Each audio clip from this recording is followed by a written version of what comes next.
Алал да му е на наставничките, алал да му е на родителите, што децата ги насочват кон една права вредност. Значи, реално, безбедноста, знаете дека е човеково право. Безбедноста при работа е човеково право. Меѓутоа сега, тоа човеково право се крши на секој начин.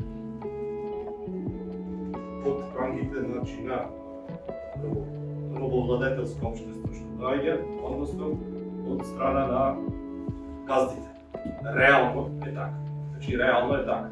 Треба да сватиме од нашата важност е изгубена во голема мера, делам во голема мера, бидејќи тука нема малку од старите наши членови, освен Никола, кои кажуваат како беше во Југославија, односно во претходниот систем, во кој беа загарантирани правата и заштитата при работа. Животот нема цена. Мојот татко кога тргнува на пат, во комбето носите титважерен апарат. На бензинска пумпа плаќа на каса, резервоарот пумпа е побрзо да стаса.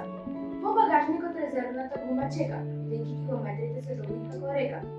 Летни или зимски гуми за безбедно возење се менуваат на смена, бидејќи животот на човекот нема цена.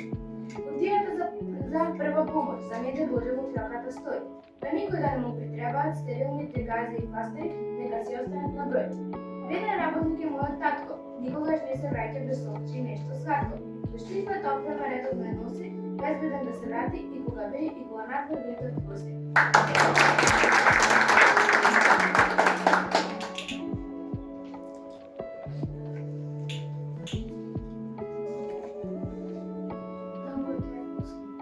Заштита.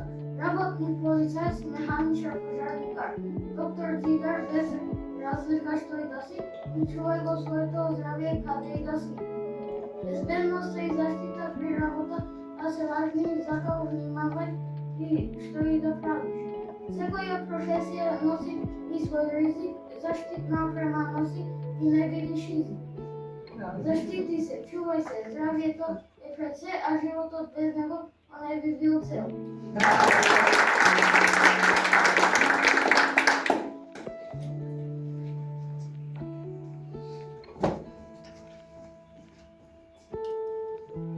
Милана Дановска.